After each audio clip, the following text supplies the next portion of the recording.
Good morning, students.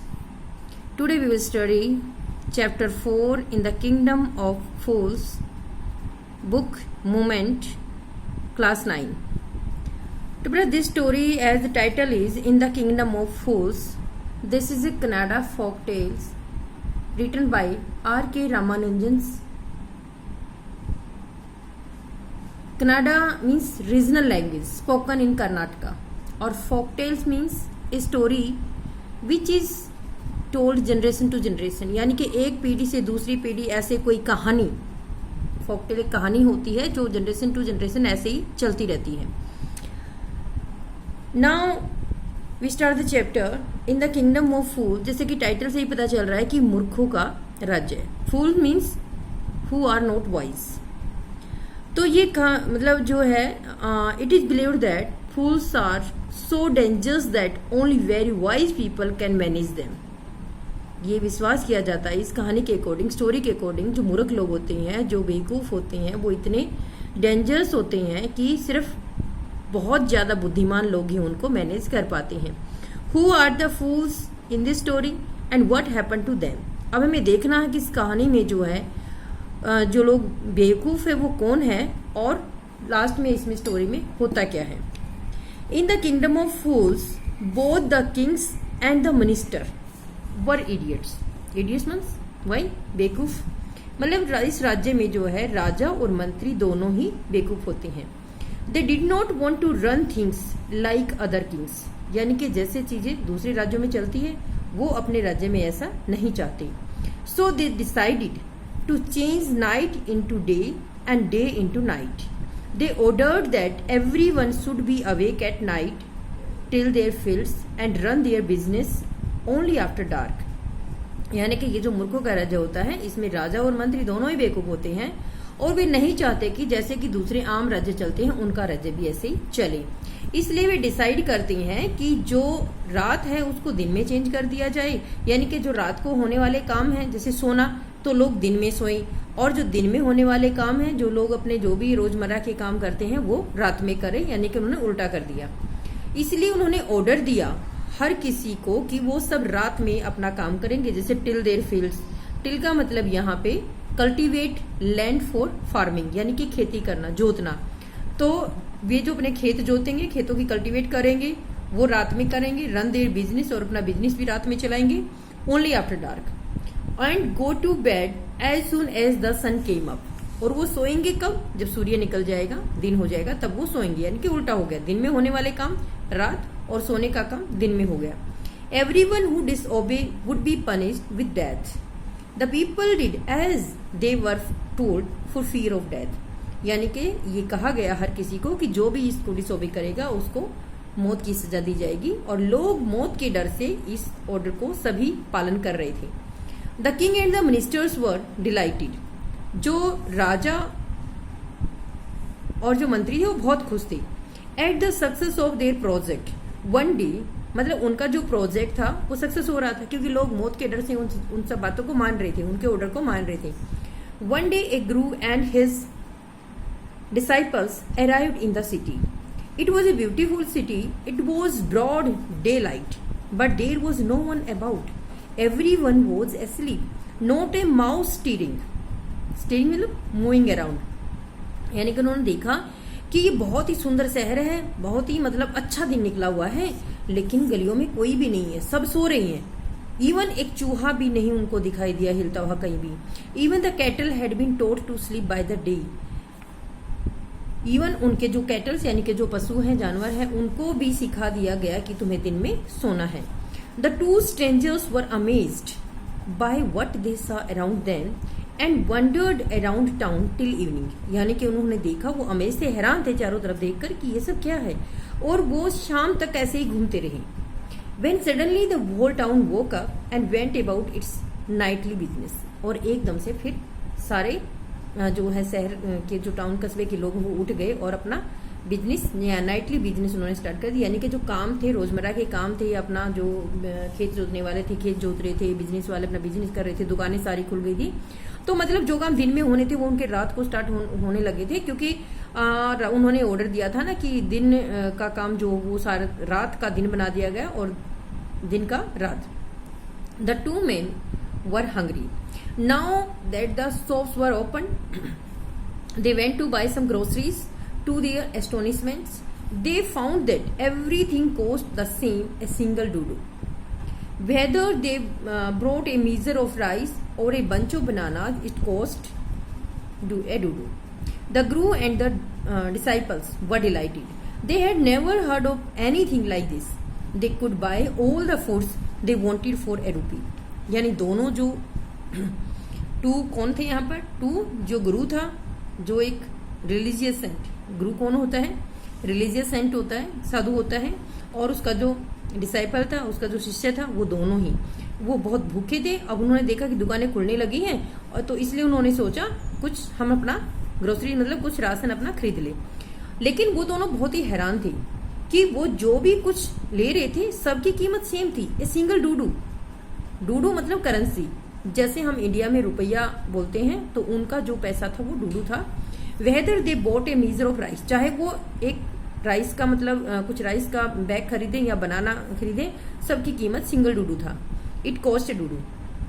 अब जो गुरु और जो शिष्य थे वो बहुत खुश थे इस बात को देखकर, क्योंकि उन्होंने पहले कभी भी ऐसा इतना मतलब सस्ता खाना नहीं देखा, और कि वे कहीं भी मतलब ऐसा नहीं था कि 1 रुपये में वो सब कुछ खरीद सके. लेकिन यहाँ पर वो सब कुछ 1 रुपये में खरीद पा रहे थे. When they had cooked and eaten, the Guru realized that this was a kingdom of fools, and it would be a good idea. It would not be a good idea for them to stay there. अब जब गुरु और चेले दोनों ने, उसके जो शिष्य ने, दोनों ने बना लिया और मतलब उन्होंने खा लिया. खाने के बाद गुरु को रियलाइज हुआ, क्योंकि गुरु जो था बहुत ही बुद्धिमान व्यक्ति था, तो उसने सोचा कि मूर्खों के राज्य में रहना गुड आइडिया नहीं था, वहां पर रुकना उनका अच्छा नहीं था, और इसलिए उन्होंने सोचा कि इस जगह को हमें छोड़ देना चाहिए. This is no place for us, let's go. तो कहता कि हमें यहाँ से चले जाना चाहिए. He said to the disciples, but the disciple did not want to leave the place. लेकिन जो उसका शिष्य था वो उस जगह को नहीं छोड़ना चाहता था. एवरीथिंग वॉज चीप देयर, क्योंकि सब कुछ वहां पर बहुत सस्ता था. All he wanted was good, cheap food. जो भी कुछ वे खरीदना चाहते थे वो सब कुछ बहुत सस्ता और अच्छा उन्हें मिल रहा था, सिर्फ 1 डूडो में. यानी कि 1 रुपये में बहुत सारा सामान खरीद रहे थे. यानी कि ये मूर्खों का राज्य ही था, क्योंकि दिन में सोना और रात को सारे बिजनेस करना, एक तरह से ये अपने आप में उनकी आइडेंटिफिकेशन है कि जो राजा और मंत्री वो सभी मूर्ख थे, और बाकी जो जनता थी वो तो सजा की डर से मतलब उनको फॉलो कर रहे थे. लेकिन जो गुरु था वो बहुत ही बुद्धिमान था और वो समझ गया था इस सारी चीज को. लेकिन जो उसका शिष्य था वो उस चीज को नहीं समझ पाया, क्योंकि उसको तो सब कुछ सस्ता मिल रहा था, इसलिए वो वहीं रहने का लालच कर रहा था. They all are fools, they won't this won't last very long, and you can't tell what they will do to you next. यानी कि जो गुरु था उसने अपने शिष्य से कहा कि ये सब मूर्ख हैं और ये जो है ज्यादा नहीं चलने वाला. ऐसा ये उसने बताया है कि यू कांट टेल, तुम बता भी नहीं सकते, कि ये तुम सोच भी नहीं सकते कि ये तुम्हारे साथ क्या करेंगे. But the disciple would not listen to the guru's wisdom. He wanted to stay. The guru's finally gave up and said, do what you want, I am going, and left. And the disciple stayed on, ate his fill every day, bananas and ghee and rice and wheat, and grew fat like a street side scared bull. यानी कि जो disciple था, जो उसका शिष्य था, उसने गुरु की बातें नहीं सुनी, उसकी जो बुद्धिमत्ता से उसने जो बातें बताई थी उसको नहीं सुनी, लेकिन वो वहीं रहना चाहता था. इसलिए गुरु ने क्या किया कि उसे कहा कि ठीक है, मैं तुम्हारा जो मनाई तुम करो, लेकिन मैं जा रहा हूँ, और वहां से चला गया. और जो उसका शिष्य था वो वहीं पर रह गया, और वो सब कुछ जैसे घी, बनानास, राइस, व्हीट सब कुछ सस्ता था, तो खा खा के एक स्ट्रीट साइड सेक्रेड बुल की तरह मोटा हो गया. One bright day a thief broke into a rich merchant's house.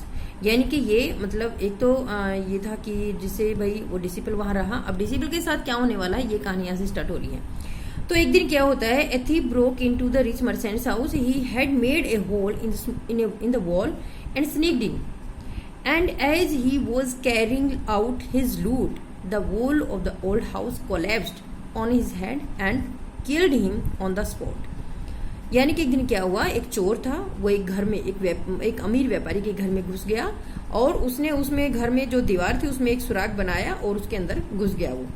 और जब वो सारा सामान वहां से चोरी करके लूट का जो सामान जो लूट के जा रहा था, तो क्या हुआ, जो घर की दीवार थी वो कोलैप्स मतलब टूट के गिर जाना, जो दीवार थी वो टूटकर उसके सिर पर गिर गई and killed him on the spot, वो ऑन द स्पॉट मर गया। His brother ran to the kings and complaint, your highness, when my brother was pursuing his ancient trade, a wall fell on him and killed him. This merchant is to blame. अब उसका जो भाई था चोर का, वो राजा के पास भागा जाता है, शिकायत करता है कि योर हाइनेस, मेरा भाई अपना परस्यूइंग मतलब फॉलोइंग यानी कि कर रहा था क्या, हिज एंशिएंट ट्रेड, यानी कि अपना जो चोरी करने का काम, यानी कि अपने चोरी करने का काम को वो एंशिएंट ट्रेड कह रहा है। और यहाँ पे मूर्खता ये है कि ये उसकी चोरी करना अपने आप में क्राइम है, एक बुरा काम है, लेकिन यहाँ पे मतलब वो इस चीज की सोच ही नहीं रहा है कि ये काम गलत है। उसको भी एंशिएंट ट्रेड बोलता है क्योंकि वो कभी से उस काम को करता आ रहा था।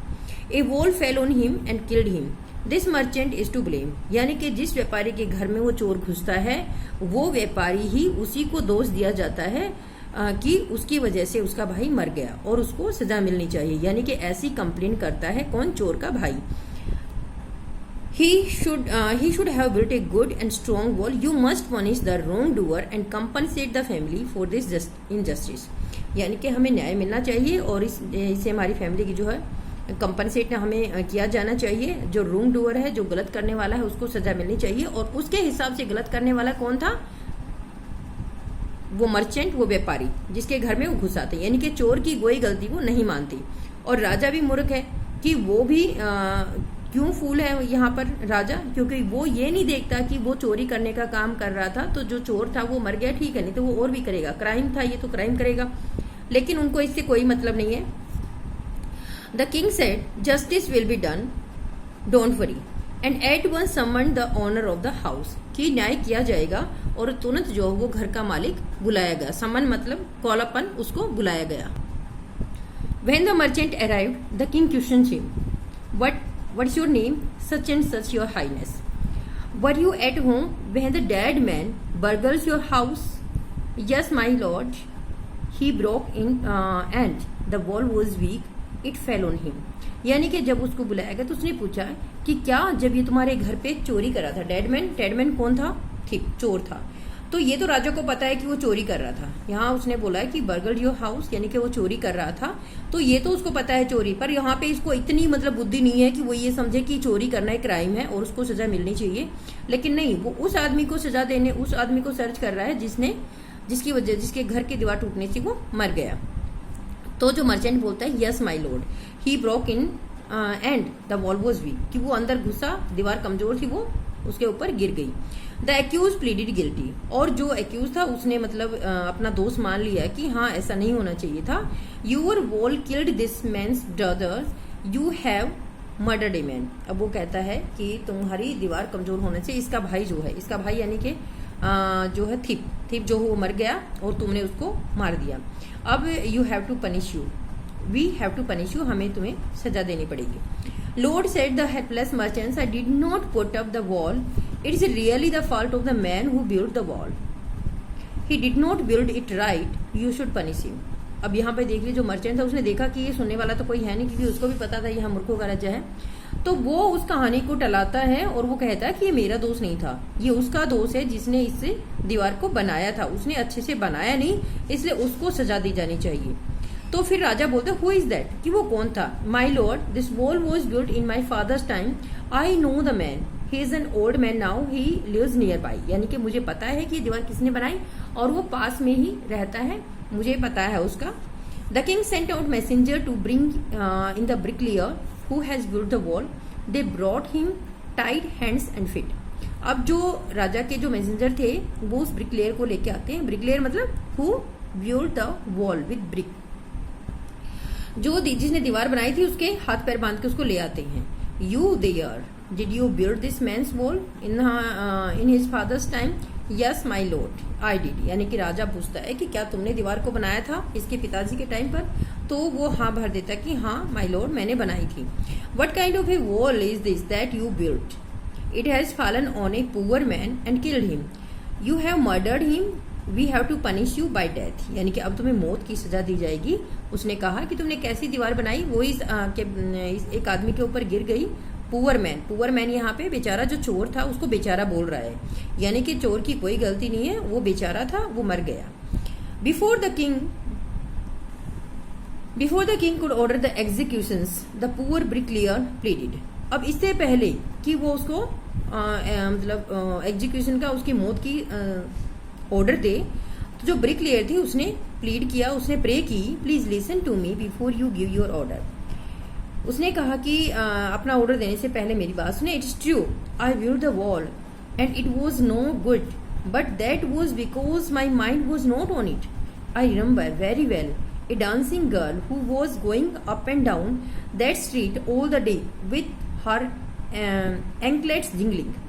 यानी कि यहाँ पर देखो, ये भी उसको जो राजा, इसको भी पता कि राजा मूर्ख था और वो भी उस चीज का फायदा उठा के अपनी कुछ कहानी, मतलब कहानी आगे बढ़ा रहे हैं। यानी कि जो गिल्ट था वो आगे आगे पास ऑन होता जा रहा है, कमी अपनी कोई नहीं मानता, दूसरे पर पास ऑन करते जा रहे हैं।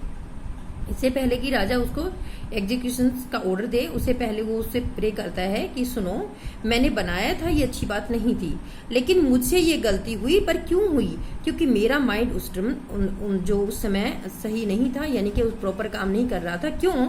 क्योंकि मुझे याद है कि एक जो लड़की डांसिंग गर्ल थी वो कभी ऊपर नीचे गलियों में इधर उधर अपनी पायलों की झनकार करती हुई आ जा रही थी, जिसकी वजह से मेरा ध्यान भटक गया और मैंने सही काम में नहीं कर पाया। I couldn't keep my eyes or mind on the wall I was building. You must get that dancing girl. I know where she lives. यानी कि तुम्हें उस डांसिंग गर्ल को बुलाना चाहिए और मुझे पता है कि वो कहाँ रहती है। अब देखो जो राजा वो कितना मूर्ख है कि वो अब डांसिंग गर्ल को बुलाएगा। You are right. The case deepens. अब वो चिंता करता है कि केस तो गहरा होता जाता है। We must look into it. It is not easy to जज सच कॉम्प्लिकेटेड केस, यानी कि काफी कॉम्प्लिकेटेड केस हो गया है, तो इसको जज करना इतना ईजी नहीं है। राजा अपने आप में चिंता करता है। Let us get the dancers wherever she is, यानी कि उसको आने दो वो जहां भी है। The dancing girl now an old woman came travelling to the court. अब जो डांसिंग गर्ल है वो एक बूढ़ी औरत हो गई है और वो कांपती हुई कोर्ट में आती है। Did you walk up and down the street many years ago while this poor man was building a wall? Did you see him? Yes my lord, I remember it very well। यानी कि उसने पूछा कि क्या तुम गली में ऊपर नीचे घूम रही थी जब ये गरीब आदमी अपनी दीवार बना रहा था, और क्या तुमने इसे देखा? तो वो हाँ कर देती कि हाँ मैंने, मुझे याद है अच्छी तरह से। So you did walk up and down with your anklets jingling, यानी कि तुम अपनी पायलों के झनकाती हुई ऊपर नीचे जा रही थी, गलियों में इधर उधर जा रही थी। You were young and you distracted him, यानी कि उसका ध्यान तुमने भटका दिया। So he build a bad wall, इसलिए उसने जो है दीवार को बहुत कमजोर बना। It has fallen on a poor burglar and killed him, you have killed an innocent man, you will have to be punished. यानी कि उसने कहा कि वो दीवार जो है गिर गई और एक गरीब आदमी जो है मर गया, इसलिए वो बहुत इनोसेंट था, तो आपने एक इनोसेंट, एक भोले भाले इंसान को मार डाला और तुम्हें पनिश देना पड़ेगा। अब यहाँ पे इनोसेंट मैन कौन है? थीप, चोर। सी थॉट फॉर ए मिनट, उसने एक मिनट के लिए सोचा और सेड और कहा, my lord we, I know now why I was walking up and down the streets. I had given some gold to the goldsmiths. Goldsmith कौन होता है? सुनार होता है, who makes the jewelry. To make some jewelry for me. He was a lazy scoundrel. Scoundrel होता है dishonest person. वो इतना dishonest person था. He made so many excuses.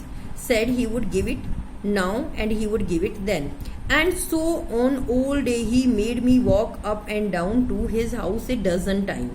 यानी कि उसने अपनी कहानी बनाई कि मैंने ऐसा क्यों किया, क्यों मैं क्यों गली में बार बार ऊपर नीचे गई, क्योंकि जो गोल्डस्मिथ था, जो सुनार था, उसने मेरी ज्वेलरी बनाने के लिए मैंने कुछ उसको गोल्ड दिया हुआ था, और उसने, वो इतना स्काउंड्रल था, इतना डिसऑनेस्ट पर्सन था कि वो बहुत सारे एक्सक्यूजेस बहाने बनाता रहा कि वो ऐसे अब देगा तब देगा, और उसने ऐसा नहीं किया। इसलिए डजन टाइम, यानी कि लगभग 12 मुझे उसके घर जाना पड़ा। That was when this bricklayer saw me. It's not my fault, my lord. This is the damned goldsmith fault. Damned मतलब crushed. ये उस बैड थिंग गोल्ड स्मिथ का दोष है, मेरा दोष नहीं है। Poor thing she is absolutely right. यहाँ पे पुअर थिंग किसको बोल रहा है? राजा सोच रहा है कि पुअर थिंग यहाँ पे डांसिंग गर्ल को सोच रहा है कि बेचारी। शी इज एब्सोल्युटली राइट, ये बिल्कुल सही कह रही है। Thought the king weighing the evidence we have got the real culprit at last. यानी कि वो कहता है कि बात को हमने सर्च करते हुए हमने लास्ट में हम जो है रियल जो कल्प्रिट है जिसने क्राइम किया उस तक हम पहुंच ही गए हैं। Get the goldsmith wherever he is hiding at once. जहां भी वो छिपा हुआ उसको तुरंत लेके आओ। The king's bailiffs search for the goldsmith who was hiding in a corner of his shop when he heard the accusations against him. तो जो सुनार था वो अपने जैसे ही राजा की बैलिव्स होते हैं ए लॉ ऑफिसर्स, यानी कि जो लॉ ऑफिसर्स होते हैं राजा के, वो देखते हैं कि जो भी राजा के ऑर्डर होते हैं उन सबका पालन करवाने वाले होते हैं। उन्होंने सुनार को सर्च किया, तो जैसे ही उन्होंने सर्च किया तो जो सुनार है वो अपनी दुकान के एक कोने में छिप गया, क्योंकि जब उसने सुना कि जो एक्यूजेशन होता है टू ब्लेम, यानी कि उस पर दोष लगाया गया है उसके अगेंस्ट, इसलिए उसने भी अपनी कहानी बुननी स्टार्ट कर दी थी। My lord he said I am a poor goldsmith स्ट्यू I made these dancers come many times to my door. I gave her excuses because I could not finish the making her jewelry before I finished the rich merchant's order. They had a wedding coming, and they wouldn't wait. You know how impatient rich men are. तो अब उसने भी अपनी कहानी बना ली कि ये जो गरीब मतलब उसने कहा कि माई लॉर्ड कि मैं तो एक गरीब सुनार हूँ, और ये सच है कि ये डांसर मेरे पास आई थी, लेकिन मैंने इसको बहुत सारे बहाने भी बनाए क्योंकि मैं इसकी ज्वेलरी क्यों नहीं बना पाया, क्योंकि मेरे पास एक मर्चेंट ने ऑर्डर दिया हुआ था और मैं उसका ऑर्डर पूरा करने में लगा हुआ था। और आपको तो पता ही है कि जो रिच अमीर लोग होते हैं वो कितने इम्पेशेंस होते हैं, उनके घर में शादी थी, इसलिए उसने क्या किया, इसका मतलब एक दूसरे पर जो ब्लेम है वो पास ऑन करते चले गए और आगे बढ़ती चली गई ये जो चेन थी दोषियों की। अब उसने कहा कि who is this rich merchant who kept you from finishing this poor woman jewellery made her walk up and down. यानी कि वो कहता है कि वो मर्चेंट कौन है जो इसने आप इसकी जो ज्वेलरी का काम नहीं करने दिया और इस औरत को ऊपर नीचे घूमना पड़ा। Which distract this bricklayer which made the mess of his wall whose has now fallen on an innocent man and killed him, can you name him.